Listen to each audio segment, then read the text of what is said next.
Hi, so we're on to potatoes today. I'm actually going to be growing two kinds this year. One set is called the Swift and these are called the Premier. They're first earlies. I only tend to grow the first earlies. I quite like just new potatoes, baby potatoes, so I don't actually do a main crop or anything. So what I'm just going to talk to you through is what you need to do to start to prepare them. So there's a couple of things you can do. Obviously you hand plant the seed potatoes straight out into the ground, but quite often people will actually chit their potatoes just to try and encourage some growth to start with before you actually plant them into the ground. And it's very easily done. So what I normally use is I use an egg box. Simply put the seed potatoes into the egg box, and then what you're going to want to do is leave those in a sort of light, airy place just to wait and see if you can actually encourage some growth before you plant them out into the ground. Normally you perhaps look to plant them into the ground, really could be any time from March through to May. The main thing you probably just want to keep a little bit of an eye on is to make sure that the last frost has gone before you plant them out. So these are quite small. The Swifts that I've already actually done, they've actually grown quite nicely. They're well chitted with some quite decent shoots on them. So I've actually already planted those out. We're actually in the middle of April now, but I do have them in some tubs that have cloches on them just to help keep the soil warm. So it's as simple as that. Just keep an eye on them, make sure they don't get damp as well. I normally just pop them in the corner of my greenhouse. So it's the Swifts that we're doing today. I've had the seed potatoes chitting in the greenhouse for probably about a week, 10 days. The other set I've got going actually aren't quite doing quite as well as this, so I might leave those another few days. But as you can see, they've been chitting quite nicely. I've actually already planted a few of them, so it's 10 in a packet. I plant mine in these trugs or tubs. I think they're 40-litre ones, and as you may see, I've had these good 10 years or so now. Just got a few holes in the base, then around the sides probably about an inch up I've drilled a few holes through it as well. I don't use stones in mine to help with the drainage because at the winter time or autumn I put all my soil back into the raised bed and treat it with nutrients over the winter. So I don't actually use stones, so you just have to be careful a little bit about your drainage when you do it this way. So I've filled the tub with probably about half full with soil from a raised bed. As I said, that's been treated sort of all over the winter for probably about 5 months now.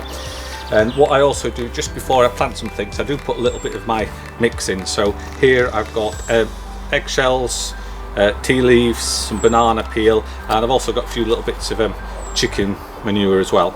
Sometimes I break those up more, so all I'll do with this is just before doing this bit, I'll just liberally give it just a little spread around. As I said, it's already been treated, but this just to hopefully over the summer start to carry on giving some nutrients.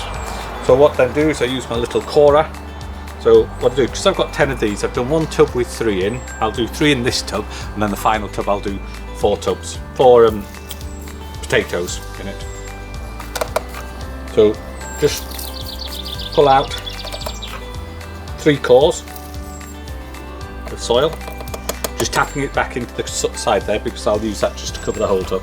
Then pop the seed potatoes in.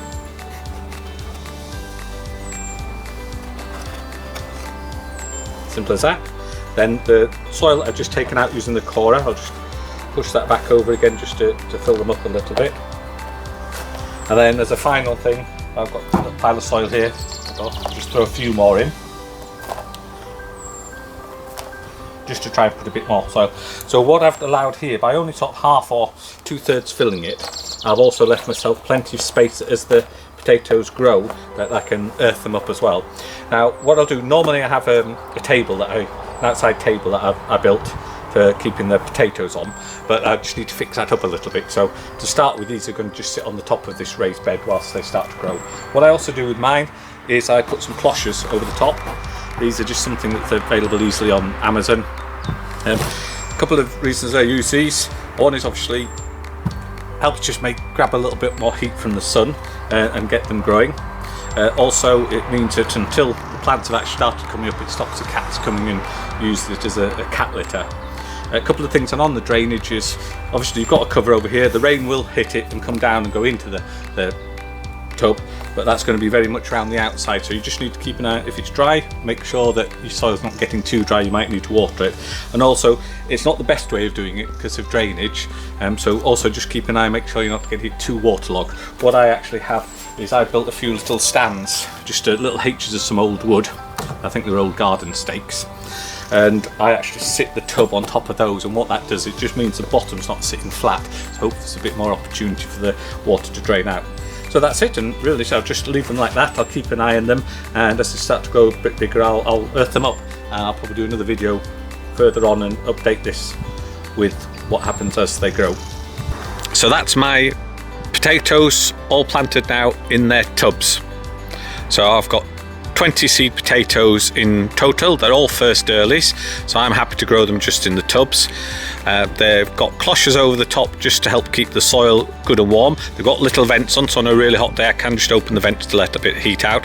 It's important to try and make sure that they're also getting enough water. So they'll be sitting here. They're actually on my raised bed at the moment because I don't need to plant anything out.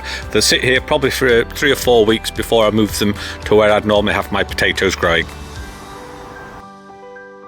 Here are some pictures I took last year in my veg patch, just to give you an idea of what I'll be doing this year. I'll update the video as I grow the potatoes this year. As you've seen, I plant my potatoes into tubs. If you're planting straight into the ground instead of tubs, then you'll want to dig a small trough in the earth, about 5 inches deep, and put the seed potatoes in about 9 inches apart. If you're doing more than one row, then the rows should be around 2 foot apart. In my tubs I plant them much closer than this. It seems to work okay with the smaller first earlies, but you may need to consider only one plant to a tub if you're doing a main crop. Last year I can see I had my potatoes chipped and in the tubs by the 3rd weekend of April. As I put cloches over the tubs, I'm not too worried about a late frost.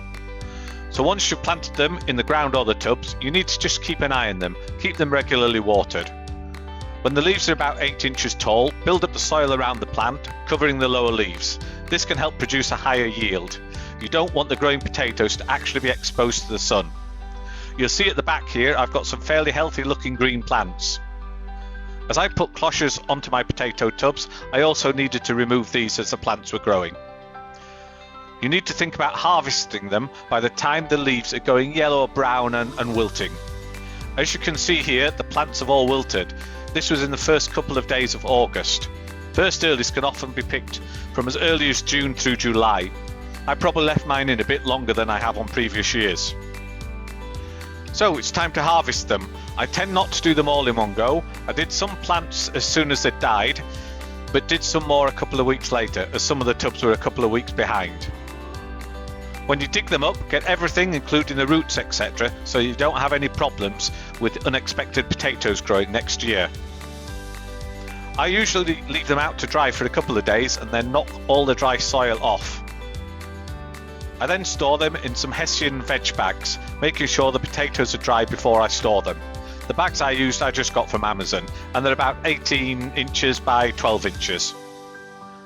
I keep them in the corner of my garage until I need them. Last year's crop lasted me until partway through January this year.